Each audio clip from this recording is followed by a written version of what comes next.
start now. So I'll let Angus from Royal Academy of Engineering give a quick introduction. Thank you. Thank you so temporarily.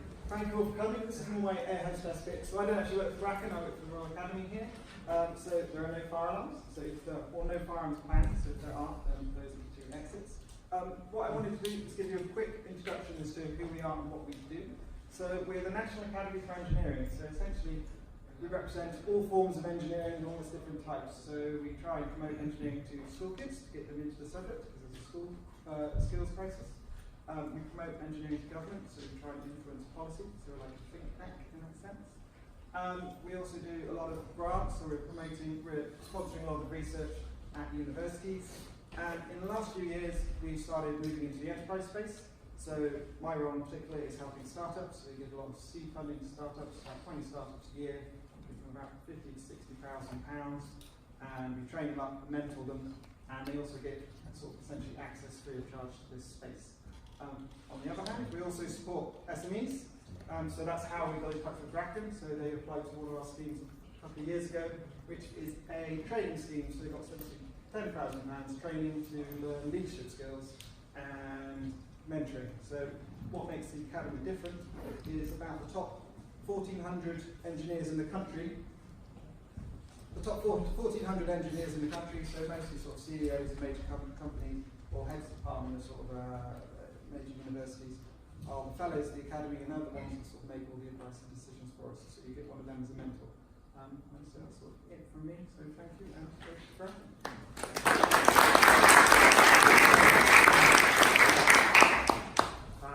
good evening, everyone. The camera's right here. Okay, good. Good. Thank you so much, by the way. We know London's weather hasn't been really nice today, so thank you so much for making your way here this evening. I'm Michael Prabhati, the founder and CEO of grakn.ai. Thank you so much to Angus and the team in Royal Academy of Engineering for hosting us here today, but most importantly, of course, thank you for having us as a member of the Royal Academy of Engineering Enterprise Hub, a community that has really helped us grow a lot. So tonight is just one of the moments where the Royal Academy has been supporting the work that we do. Just to quickly introduce Grakn. Grakn is a database, in case many of you haven't checked out the website yet. And it is a database in the form of a knowledge graph. It's a fancier term for what computer scientists call the knowledge base, right? The database to store knowledge. What that means is that a database with a schema that is capable of modeling extremely complex and expressive data, or i.e. knowledge authority or knowledge schema.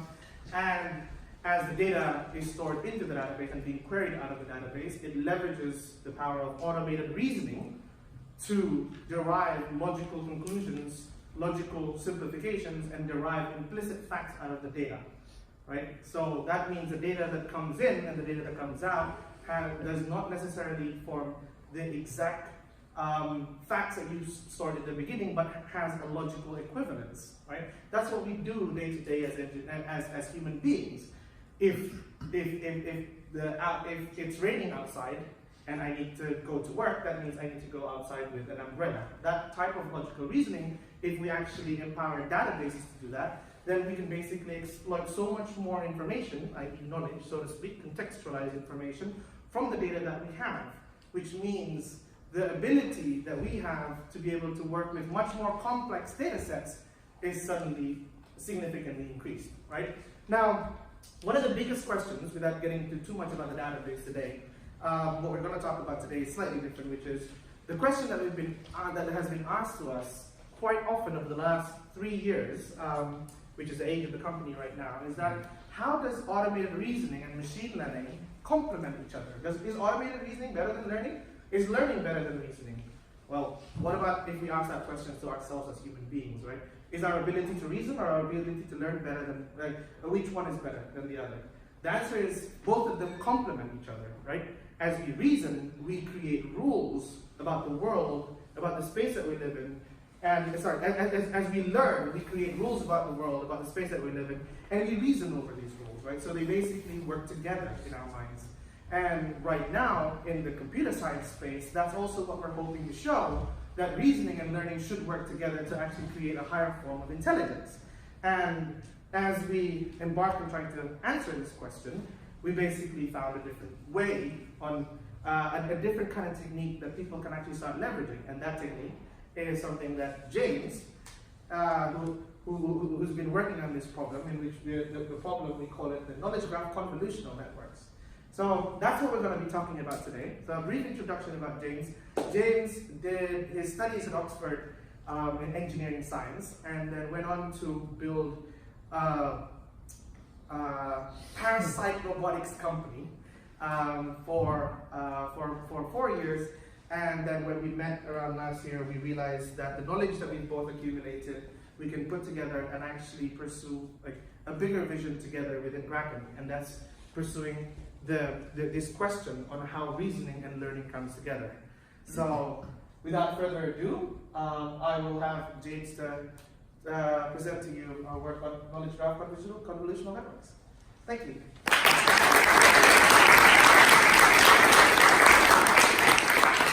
Thanks very much, Heiko. Right, okay, so Heiko's given you a flavour of what it is that we want to talk about today. We've coined this phrase, Knowledge Graph Convolutional Networks. Some of you may already be familiar with graph convolutional networks, and so we're sort of creating a little bit of a spin-off, right? Can I actually get a quick show of hands of how many people here consider themselves data scientists or have worked in machine learning, that kind of thing? Can I just get hands up in the air quickly? Okay, quite a lot of you guys. Okay, great. That just helps me pitch exactly what it is we want to talk about. You guys probably want to hear the meat of the real thing, right?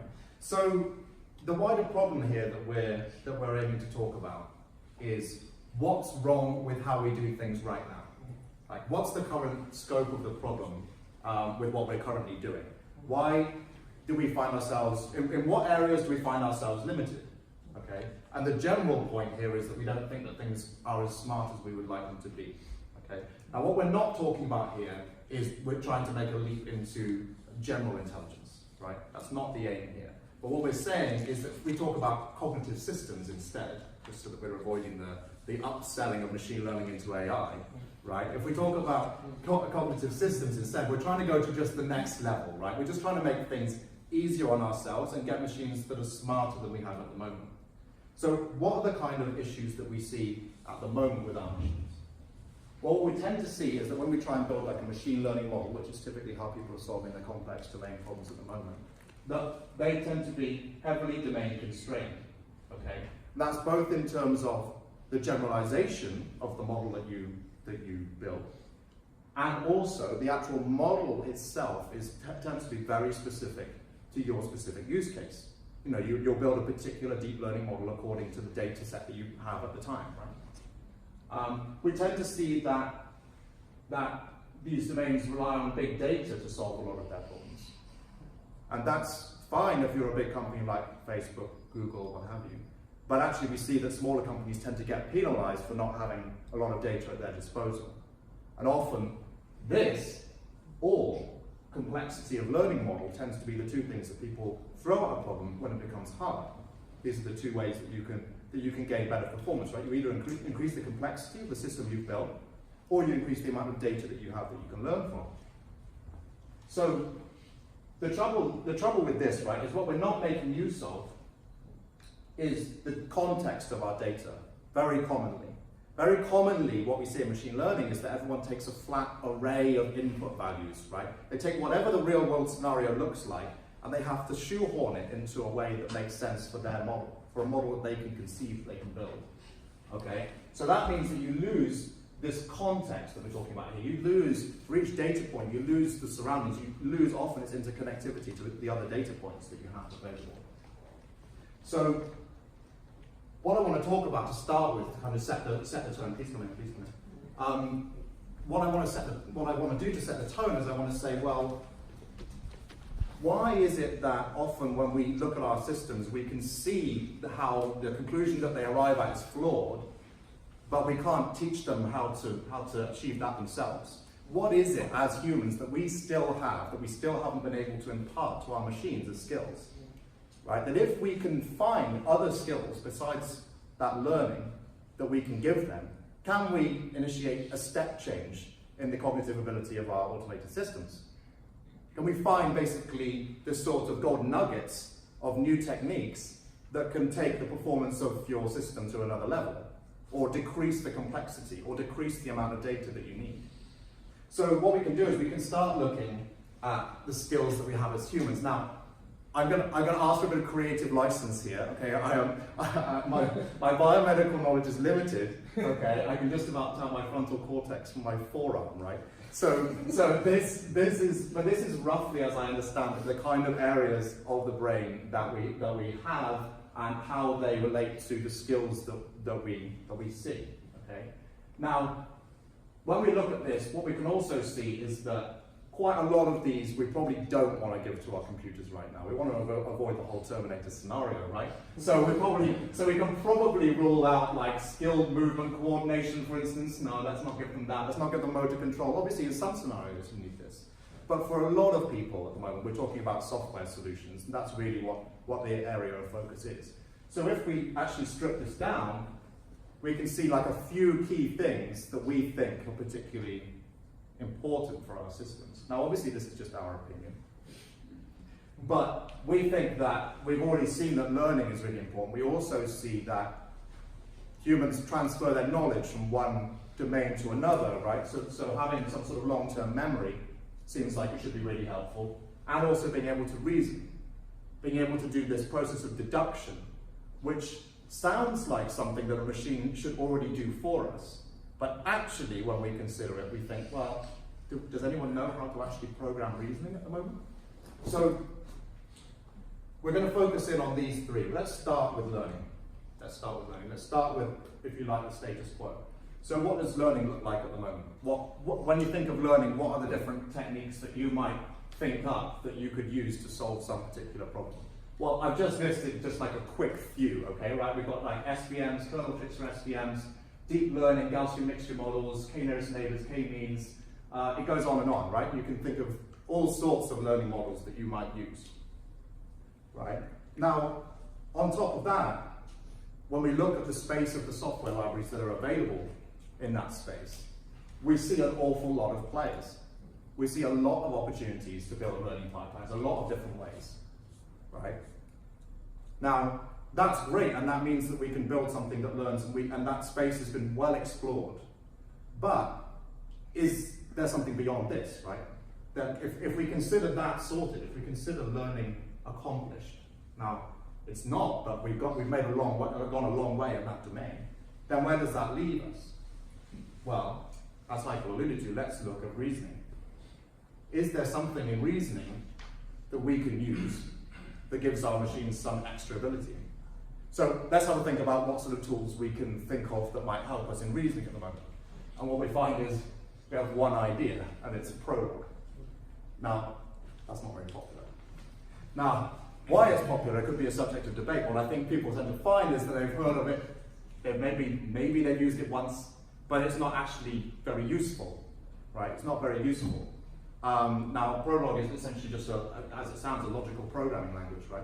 But it's failed to actually get real traction in industry, and there's probably some reasons for that. Now, what I'm going to do is I'm going to just give you just the quickest example. Again, it's going to kind of show me up because I don't really know what I'm talking about here. But this is a taxonomic tree. Okay. Now, on the bottom here is actually a whale, species of whale. Now, if I gave you this information and I said this is the tree that leads all the way up from that whale, from the species to the genus to the family to the order to the class, and I told you that each of those is within the other, right? So that I tell you this, the species is in the genus, so like as this link here says, that the genus is in the family is in the order, and the order is in the class. If I now asked you what order species, Balaenoptera, never mind, right? And what order that species is in, I guarantee that everyone in this room can tell me that it's Cetacea, right? Even if I confound this information, put a load of extra stuff in there, you can tell me that's the answer. But that's not actually the information I gave you. I gave you the information that the species is in the genus. And then I gave you those binary relationships all the way up the tree. But I didn't actually tell you how to jump to the order. And so that's something that right now if you're just in your average programming language, if you're sitting around in Python doing some deep learning, that's hard to achieve, right? Now, I'm not saying you can't do it, but I'm saying that we need to pay attention to exactly what it is we're trying to achieve there. So what we're really doing in our head, there's a sort of mental model, now it's probably a bit more fuzzy, it certainly is in mine, than this. But the general idea is that you're saying that when we have some, we call all of these individual groups taxons, when we have some taxon, right, which has a parent, and that parent has a parent again, then the child, the one we started with, is also a member of its grandparents' taxon, right? So that means that we can draw this conclusion, and that allows us to infer additional information. And that additional information, in this case, is this. We say that if the species belongs to the genus and the genus belongs to the family, then the species must belong to the family. Right? And if we know that the species belongs to the family, and the family belongs to the order, then we can say that the species belongs to the order, right? And we can carry on like that. Now this is what we call transitive reasoning. Now that lets us go on infinitely, right, as far as we want to go. Now that's just one example of the kind of reasoning that we're talking about here that we think would be useful for machines to be able to leverage in an automated way. Why is it useful? Well, because we started off with 4 facts here, right? If that's that red bar. Now, the aim actually at Grakn, I'm trying to give spoilers as we go on to tell you what we're really up to, right? The aim really is to say, okay, given those 4 facts, how can I find more facts based on those facts, and more, but where the actual amount of facts that I actually store, that actually occupies my memory and costs me something, remains stable throughout. I can add more rules in order to generate more data, but without actually needing to generate the data until I ask for it.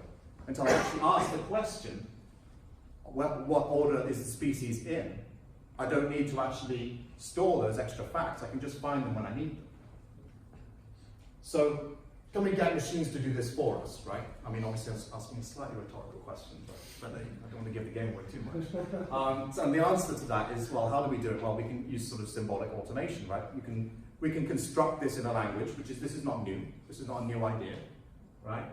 And we can construct it with some sort of element of rigor like this. We can say, we take what we just looked at just now, the sort of model that we have in our own head, and we say it again more formally like this, and we define a taxonomic ranking as a rule, which says that when there's a suprataxon linked to a subtaxon and that has another taxon, then you get this consequence, right, which is that the child is linked to the grandchild, to the grandparent, right? So we can see there that we can kind of formally define the logic that we've stepped through in order to reach the conclusion that we did, and therefore we should be able to give that to a computer. It should be able to understand what we mean, and it should be able to not only do that, but to also compute the actual answer to the actual conclusion that's reached. But what does that mean? Well, what that means is for us to be able to ask those questions of data that's heavily structured. We need to be able to know that something that appears as A in this formula is capable of being part of this hierarchy. I don't want a dog to be part of this hierarchy. I don't want a house to be part of this hierarchy, right? I want something that actually makes sense in the context, right? We need the logical integrity of the data in order to be able to do this kind of deduction over the top of it. We also need to define these structures that I wrote on here, these relationships. We need to define these. What are these? Like, do we just define a generic relationship every time? Seems like a bad idea. So we call that something like a taxonomic hierarchy. So what we uncover is that when we try and do reasoning, we think that this sounds like something that should be useful to us. And we'll try and explore how a little bit later on. But what we uncover is that to do that, we need structured data. So let's have a look at the next element on the list, which is long-term memory. So if we think about how we store data in our own head, right? How we store our own knowledge. It's much like, it forms a similar role to that of a database in a computational system, right? It fills that the same gap, except that I mean, maybe some of you are more fortunate than I am, but I don't have something that looks like a set of filing cabinets in the back of my head that I can comb through like a set of tables in an SQL database, right? Like, I'm walking into a room and wondering why I'm even there, right? So that means that something more complicated is going on, and we know that this is made up of a lot of complex interactions. And again, I'm not going to try and act like I know what I'm talking about. But what we tend to think is that we end up with something that looks a bit more graph-like from the neurons that are in our brain. We have memories that we can access more easily than others, this kind of thing, right? And again, so like you have some memory that you think, why was I even there? What we don't want to do is end up in that scenario ourselves in this place. So because we need our computer to be able to, our machine to be able to access all of the data easily. Okay, so what we need is some kind of map to describe where we can find the data that we're looking for. Okay, and that enforces the integrity. So what we can do is we can define a structure for our data, and again we can define that quite rigorously in a way that's going to be understandable by our machine. Now, you've probably guessed by now that I'm sort of dropping some hints here as we go as to what it is that our product's up to and how it works. So what you're seeing here is actually is our language called Grakn. I'm just showing you snippets as we go along. Okay, so this is a query language, but in this case, this is actually the definition of a schema. This is a definition of a data structure, right? This is how we can store our data. So what we're seeing here is the kind of example that I showed you just now. The top line, the headline element here, is a taxon. Now, a taxon is all of these different groups: species, genus, family, order. They're all taxons, right? And we can see that all of those groups subclass taxon. They're all subclass taxon. And taxons have a name, and they can play some role in some relationship. They can do something. Okay, they can interact with something else in some way. That's what that kind of play statement means. Okay. Now, what this allows us to do is it allows us to define how these items can interact. So, for instance, in this particular data set, we see that that class was the highest taxon that we looked into. Okay, so that only plays super taxon. That can only be a super taxon, right? It can't be a subtaxon to something else because there's nothing above it. We don't have anything to add above it. Okay, and likewise at the other end, the species can only play subtaxon. There's nothing above, like there's nothing beneath that, right? So that constrains our data. So that if someone tries to say that there's a category below species, we get an error to say, no, not true. That can't be true. So, from here, what can we do? Why do we want to do this? Well, this means that it's easy for us to search our data, okay? And it also means, as we've already talked about, it's possible to automate that reasoning process. But what does, so briefly what I'm covering here is also, I'm sort of trying to just ease in our entity relationship attribute model as we go along. So what we see here is we have something called a traded item, okay? Just bear with me on what that is and we'll talk about it in a little bit. But we have something, some piece of property that's being traded, okay? Now this is actually going to, it actually transpires is that this is some kind of animal produce that's being traded, right? So that means that that animal produce is linked to some species from which the item came, okay? So we can define that in the schema. We can say that there is a membership, okay, between some item and one of the taxonomic groups. So that lets us link the two. That tells us it's okay to link this item, which is an entity, via a relationship to some group, okay? And that group is one of these taxons. So what does it look like to actually search this data? Well, here's a quick example of a query. So once I've added a load of instances in here, and I've got examples that I want to search, then I can search specifically for a particular kind of traded item, okay? And I can ask the question that I asked just now, which is, what is the order that item belongs to, okay? If that item has a species, what order does that species belong to? So I'm going to try and give you a quick demo here. Let's see if it will work. So let's try this query. So this is our visualizer, workbase. And what we see is that I've asked for in this top bar here, in this bar here, I have asked for a specific set of criteria, which is to say that I've asked for this traded item, and I've asked for a very specific one. I've specified an ID that says I'm talking about something very specific for my database that I'm interested in. Okay, and I say that this must have some membership, okay, to some taxon, which is here, right? I say that there's a membership between that item and that taxon, but I define here that that taxon must be in order. I'm not interested in classes, phylums, species, genus, okay? And I also get the name of that. And what we see here is the conclusion. We see that we've got the item, which is the thing I first talked about, and we've got some relationship between that and a taxonomic order. Now, the name of that order is Cetacea, right? So how did that actually come about? Well, that came about because there's something going on under the hood. Because we know that this item is made up from this species, okay?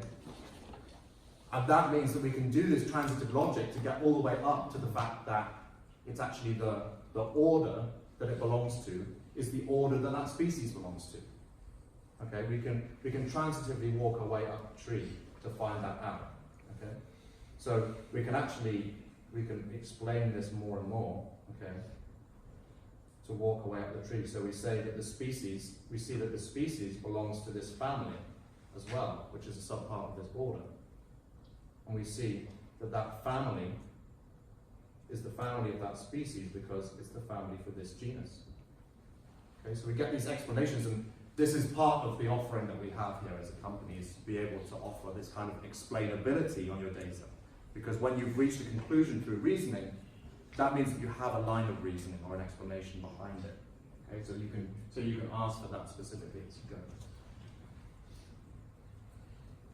So basically what you're saying there is there isn't actually a relationship between traded item to taxonomy, but it is actually an inferred information. Exactly right, yeah. So there's no direct, as I talked about earlier with that pyramid of facts, there's no direct relationship between the order and the species, nor the order and the actual item that was traded. So all of that extra information has been inferred as I asked the question.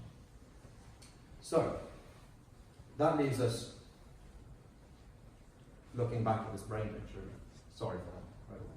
Then, so if we've covered all three of these skills, and we think that all three of these are useful, how do we go about actually combining the three? Okay, so we've got something of an idea of how we might want to try and do that. Okay, we've got now what I'm going to present today is not a silver bullet.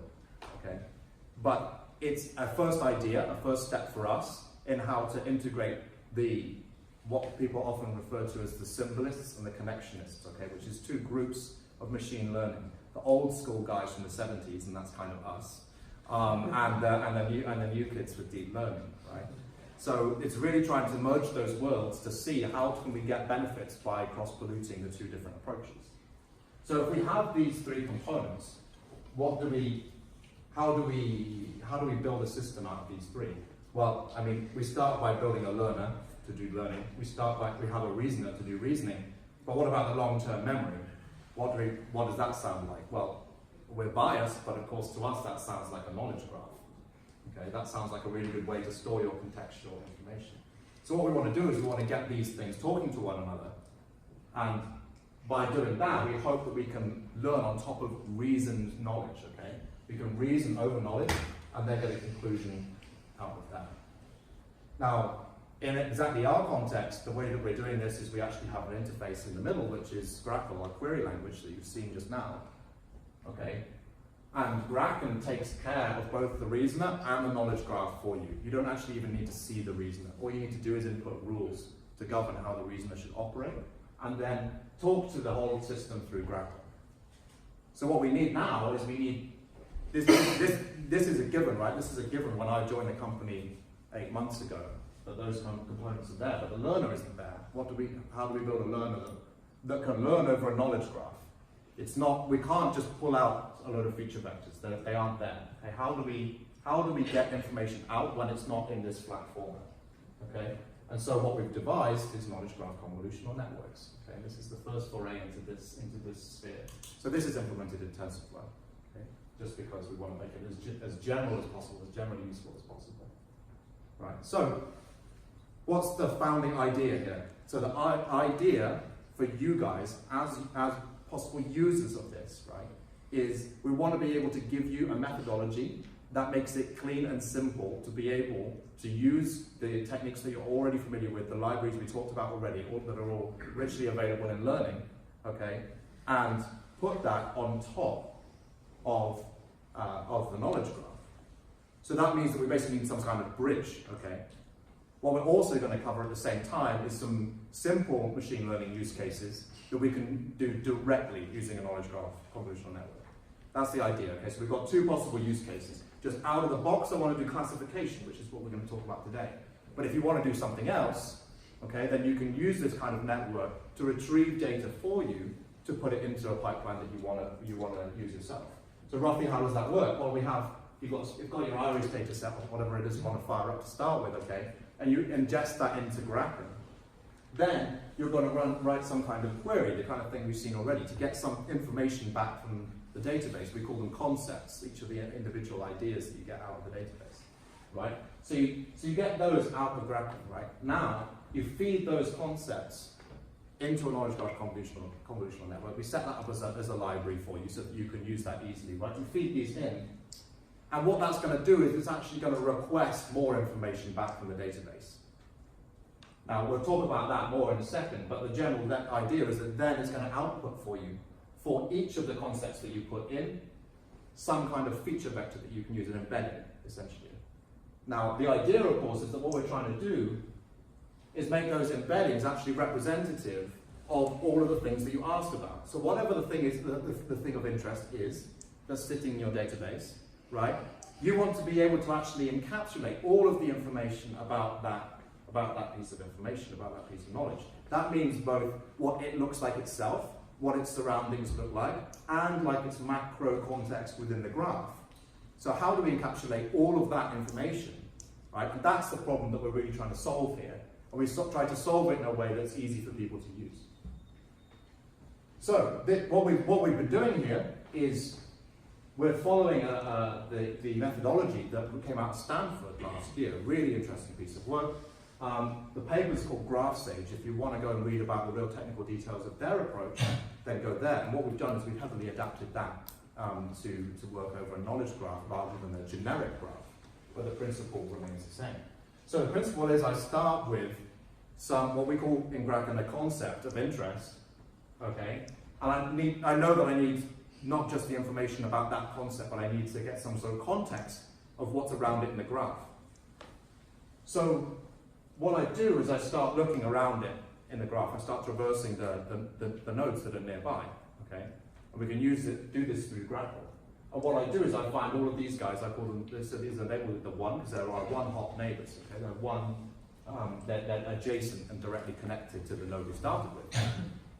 Now, I put some of this, of course, in the dotted line, because all of the concepts that you retrieve, they aren't necessarily present in the database, as we talked about already.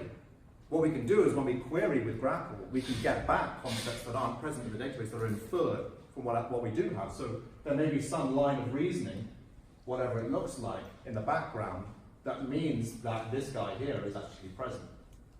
But otherwise you wouldn't see him, right? So we may end up dealing with dense graphs. So actually what we end up doing is we subsample all of the neighbors, because if you have 1 million neighbors, then you can't subsample. You can't use all of them without incurring great expense. So we throw some away. Now, the idea here is we want to capture information about each of those neighboring nodes, and we want to somehow bring those together into some sort of representation that can sit in the middle on the start node. That's the principle here, right? We want to bring all of this information in, aggregate it somehow. So that's what we do. We have an aggregation step. And we'll go into the details of how that works on the next slide. But for now, you just have to take my word for it, right? That we take all of those neighboring vectors, okay? And those vectors are made up of type information, role information, and raw data information that may be stored on those nodes, because this is the kind of information that's available to you in our knowledge graph. You have what type of node is it, what are the supertypes of that node, what role does it play in, what's the kind of connection that we're talking about actually here between these two, and if it's an attribute, for instance, what we call in our models an attribute, where it's a string, a boolean, a long, whatever it is, then the actual values that those bring as well. So that's all of that data composes up this vector here. Okay? And we have now as many of those vectors as we've found neighbors, and we need some method to combine them. Okay? So we do that. Right? We do that. And then we need another step, because we also have information about this central concept. We also have its information. The exact same context I just told you about for all of its neighbors, it has that as well. Okay? So we also need another step, which is a combination step, we're calling it. Okay?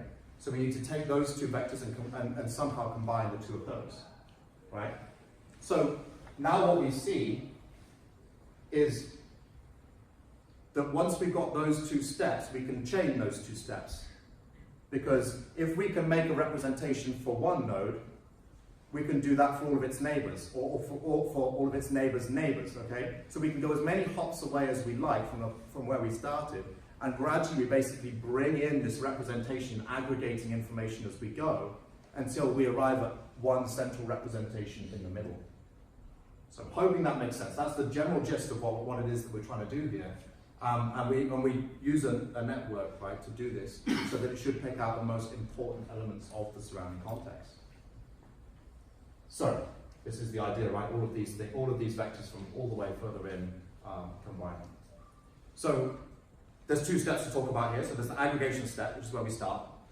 So we start with our 4 neighbors. Each of them we have a vector that we've managed to build around about those. Okay. And what we're going to do is we're going to feed it through just a one-layer network, okay? This is one dense layer.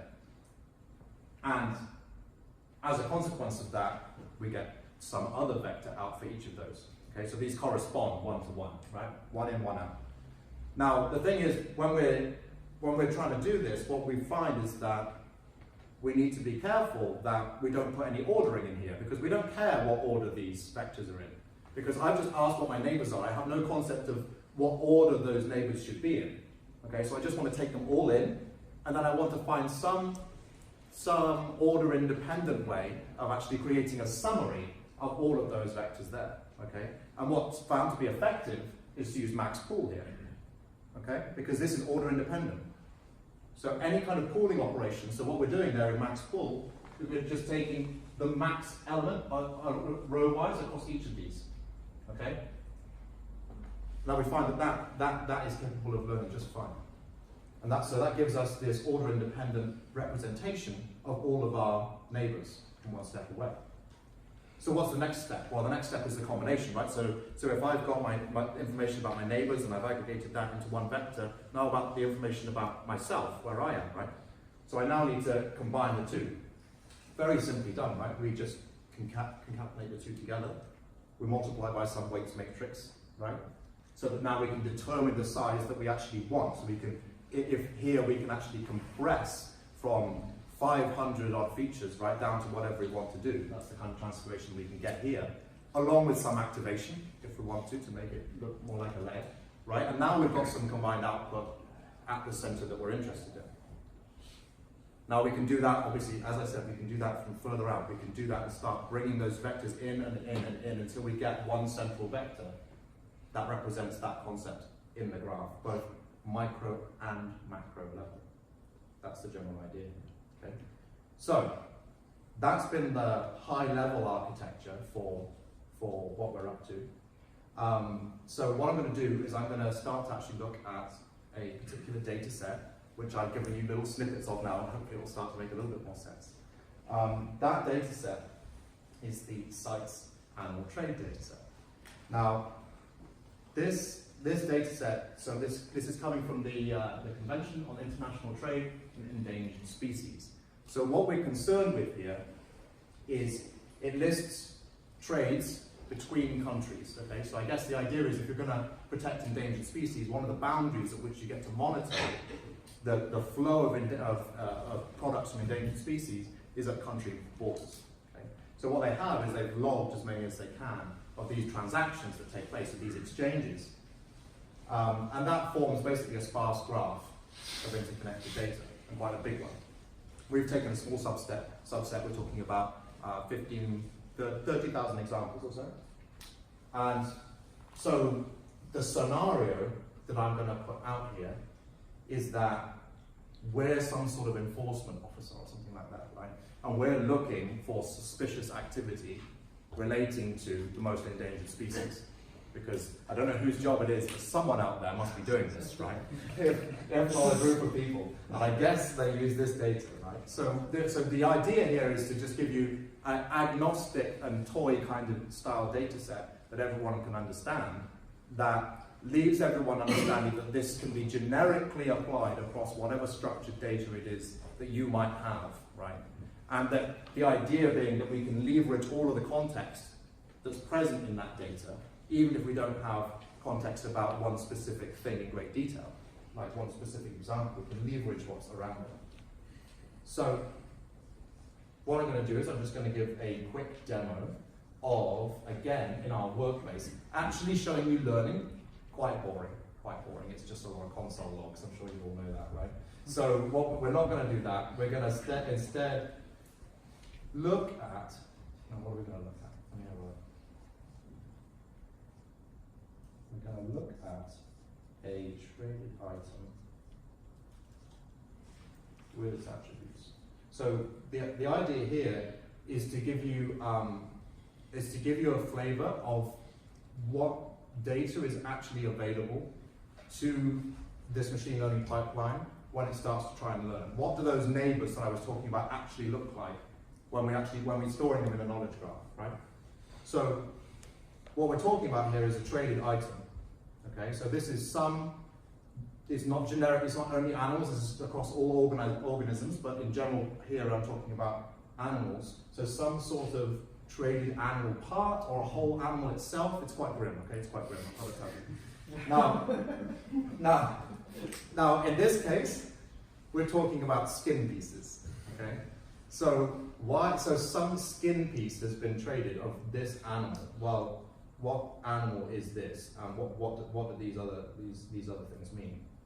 Well, what I've done here is I've double clicked on this traded item, okay, which allows you to expand into the neighbors that surround it. So what we see here is we see the kind of example that I brought up earlier, which is we see that all of its places in the taxonomic ranking sit here directly connected to it. Okay, and that's all by, if we look in the sidebar here, that's all by inferred relationships. So the rules that I told you about earlier, these logical rules, are what's been able to deduce that this item is part of an order of a class. Because all that's actually present in that context is the species. This is the only relationship to any of those taxons that's actually present in the data. The rest is all inferred, in fact, by two rules. One that says that the genus that species belongs to, okay, is this genus here, and another that says that if this item belongs to this taxon, then it also belongs to its parent taxon. Okay? So there's a couple of elements of reasoning going on there. But what we also see down here is we see the actual exchange. Okay, so this was the exchange that was made of this item, which went between where and where? It went between one country, this one, which is Iceland, and this one, which is Spain. And we have also in here, we have information about when each of those countries entered into the site's agreement. Okay, so there's a date at which they decide that they come on board and they say we're going to start recording all of the trades that happen in and out of our country. So what does KBCN actually get to see? Well, in this case, I'm using 3 hops of neighbors, okay? And so what that means is that we can hop out in this direction, 1, and actually to go one further to the name of each of these classes and orders. And we can also come through here, through the exchange itself, to the country, to the values that are attached to these countries. And we also see these attributes of the item itself. Okay, that's what we can imagine that it's going to see. This is the kind of data that it's being able to traverse. Okay, and you can see that it's quite rich data. It has a lot of type information about it. Right? There's a lot of information contained here that is a lot more than if we just provided the direct attributes of this item itself. Okay, we can see that this is what we're trying to capture. We're trying to capture this wider context and draw some conclusion based on that. So let me see where we want to go next. So what we can do next is I can actually present to you the results, initial results. So this is very much at the prototype stage, but we're happy to say that it seems like we've reached a proof of concept and we can show that it works. So these are the raw results that we have from using KGCN over this animal trade data set. Now we've used a very small number of training and test data. We've used 30 examples of each of 3 classes. Now the class we're looking at here, what we're aiming to do, probably should have started with this. What we're aiming to do is we're aiming to predict, okay, a class. Now the class we're aiming to predict here is how endangered was the animal that this item was taken from. Now that's not actually a straight up question. It's not just if it's this species then it's this, right? It's actually a subject of whether or not which country it came from, right? Which year the sample was taken from, right? So there's multiple factors coming into play here. And if we are like entrusted with protecting endangered species, we need to first figure out which ones are the most endangered. So what we see here, okay, is class 1 is endangerment level 1. There's 900 species worldwide that are at this endangerment level. They're critically endangered, okay? Level 2, medium level endangerment. 3, your average house cat, right?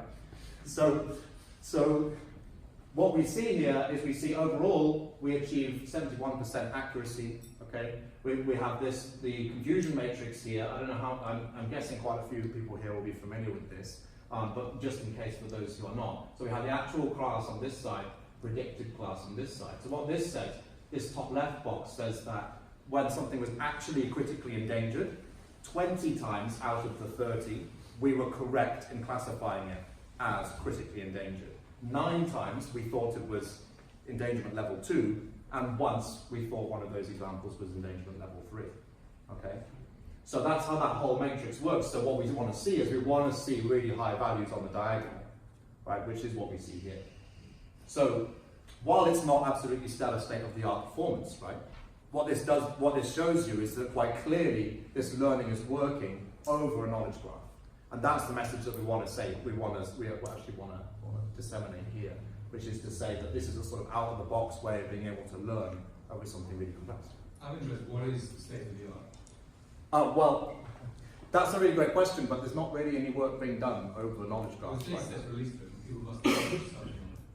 Yeah, well, no, I don't know that anyone's actually tried to predict the same thing we've tried to predict, so I haven't tried to compare this, right? Well, what we're at right now is the really early prototype stage, so what will be really interesting will be further down the line to actually try and make some kind of comparison.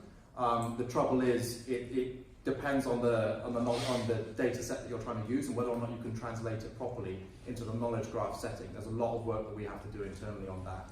How do we actually compare ourselves to anything else that's going on in the domain? So, what do we do once we've actually managed to predict whether or not these species are endangered? Okay, as our job in our job as the investigator, that's only half the task, right? We now need to actually start to see, well, what are we going to do based on that information? Now that we've figured out which species are endangered, what are we going to do for them?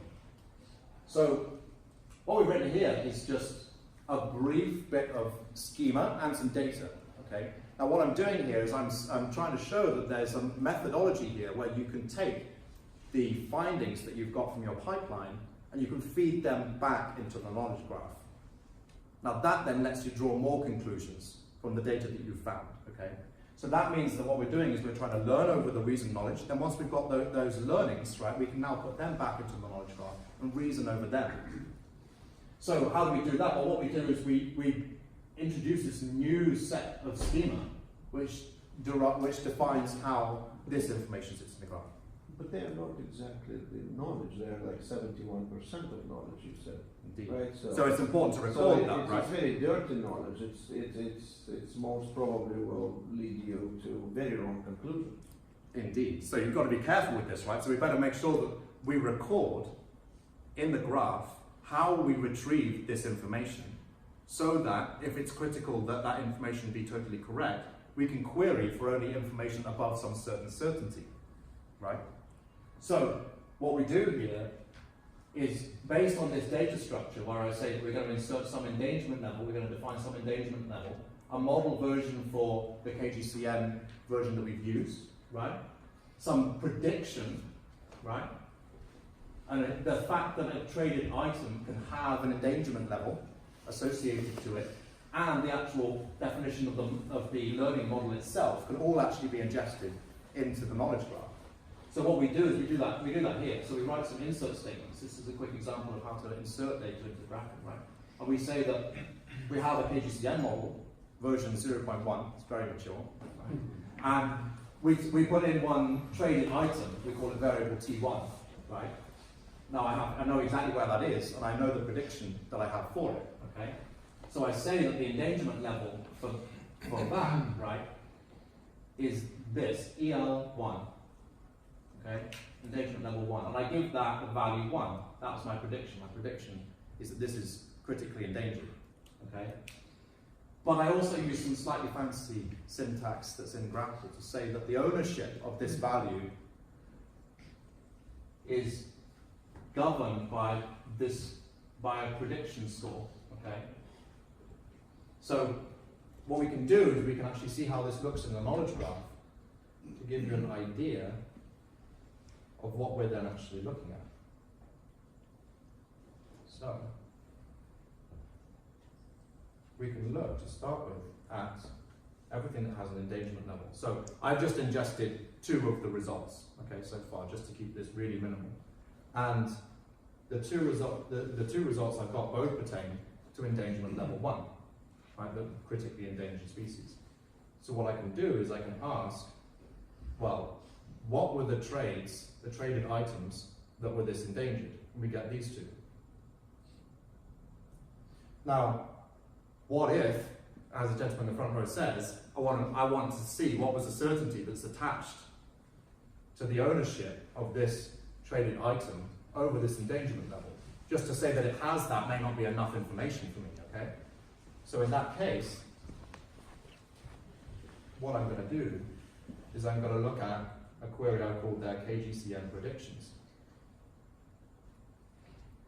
And what I'm going to do is I'm going to write a quick query that tells me here that there was a KGCN model, right, that made some prediction. This is a value prediction relationship. That made some prediction that governs the ownership from that traded item to this endangerment level. So that we can then, if we need that information is embedded in the knowledge graph so that we can query to see what's the certainty on that. And we have the raw prediction score that the model actually calculated between 0 and 1 to discern that that was the class that that should belong to. Okay? We also have the model that was used. So we can keep track of why we've applied all of these different labelings to all of the different things that we have in our graph. And this doesn't just stop at attribute prediction. This can be link prediction, this can be subgraph prediction. You can model this. And what we focus on here at Grakn is being able to actually model the full domain that you're working in. So what I really like about this is that as a data science guy, you can actually look at this problem and you can model not just the domain that you're looking at, but also how you're modeling that domain, how you deal with that domain. So you can have multiple models and you can integrate the data between all of those, right, in a full ML pipeline. So, where do we get to? So, in our role as an investigator, we're having a bit of a slow start, right? So we know we better get to the actual conclusion, which is to say we want to find the suspicious activity that's going on. What's going on that we can see that's suspect, okay? Now, if something is critically endangered, there's something we expect it not to be used for, and that's meat. Okay? So what we write here is, again, on the fly, after we've used our pipeline, we can adjust our schema. Okay, we can add more elements into our schema to define that we can have quite funny relationships here called suspicious activity detection. That's what we've called it. Okay, so we can put in this action that's taken place, which is that we've detected there's some kind of suspicious activity going on here. What is it? And we can have a cause of that suspicion, right? And the activity itself. These are the two things that can play a part in that detection. So what we say is that we write another logical rule. This time it's more fun, right? And we say this time we have a traded item which has some endangerment level 1, right? And if the type of that item is meat, right, then get the exchange in which that item was traded and put all of those things into one of these suspicious activity detection relationships, right? So we can combine all of that information. Now, that might not be a correct detection. It might not be, but it's a great candidate, right? It's a great place to start your investigation. And you may want to add more rules on top of this to add more factors in. Okay? So we can jump out to the demo once more, and we can look for suspicious activity. And what we find is this. What we find is that, now this is actually, I know from having looked into the data, this is a whale, right, that's been traded for meat, item type meat. Okay, and we can actually see that. If I double click on this item, we can see that it shares these attributes. I'm going to demystify this a little bit. So this relationship here is the suspicious activity detection, right? And this says that the cause of the suspicion is that the endangerment level is 1, the item type is meat, and this is the exchange that's suspicious, right? So what we can also see is we can have a look at the countries between which this took place again. Okay, and we can see this time that we're talking about Sweden. Ooh, let's move this around a little bit so you can see a bit better. We're talking about Sweden and the United States of America. Very fishy. Okay, very fishy. I mean, so endangered species. Okay, endangered species has been transported from Sweden to America. Okay, and this is whale meat. Okay, from an endangered whale. So, what other information do we have about this? Well, what we actually find is that there's a couple of interesting insights that come from these two little extra categorical elements of information we have, which is the purpose and the source. Now, the purpose here, P, stands for personal use. So I can bring up, this is the source information from sites themselves, right? And we can see that the purpose that's been reported here is that this whale meat was being transported for personal use. Presumably someone was going to put it on the dinner table, right? But I, luckily enough, so we can all leave with some sort of clear conscience, means that this was a confiscated or seized specimen. Okay, so this looks like what we found, the suspicious activity, is someone trying to transport whale meat and being caught at the border, okay, and then it's been logged into the site's data set. So this is just to give you a quick idea of the kind of conclusions that we want people to be able to see that they can draw from analysing their knowledge base with all of the context that it comes with, that they can predict on top of that they can reason on top of that, and they can combine the two of those. Okay, that's the overall message, to try and see that we can try and take cognitive systems to another level with this. So hopefully along the way, what you've also seen is a bit of Grakn. I've tried not to go into the deep dive on that. And so what we've seen the schema that defines the structure of your data. We've seen the automated reasoning. We haven't seen much of distributed analytics, which is our Pregel algorithms that you can run. But what I see is that that is going to be very useful for us when we take KGCN into the unsupervised context. When we don't have labeled information, which as we did in this case, then we can start to look at, well, how alike are two particular concepts in the database? Well, a Pregel shortest path algorithm is a very good way to get some weighting between the difference between two concepts. How close are they in the graph? If they're close, we can probably assume they're similar. That's the idea. And obviously what you've seen throughout is you've seen snippets of Grakn, both in the, as I've done it in the visualization and as I've done it in the presentation. And the idea here is to be able to give everyone a language that means that they can access their data really trivially, okay, even if the complexity is really high. So that's me concluding the talk. If you want any more information, then please do get in touch. This code right now is in a prototype format. We're hoping to release it, if not late this year, then early next year, so that people can, out of the box, they can download an install Grakn, they can use KGCN over the top of their knowledge base and try and derive some new conclusions from it and maybe some new data pipelines.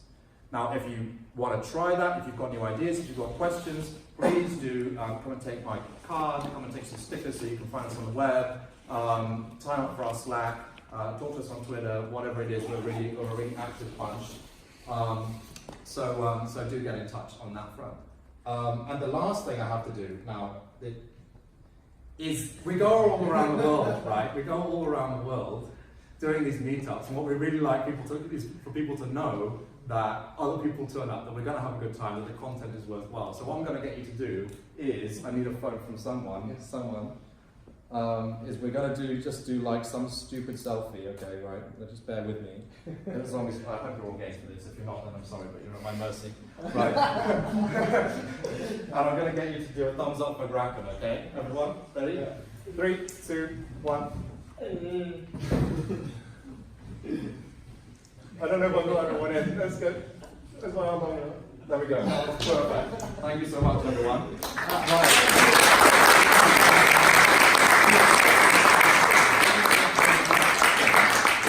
So now you can ask questions, but we're going to go for beer.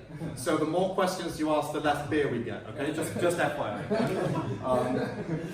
Everyone's invited. Everyone's invited, of course. So if there's any questions, then obviously I'll be glad to take them. Just don't be too hard.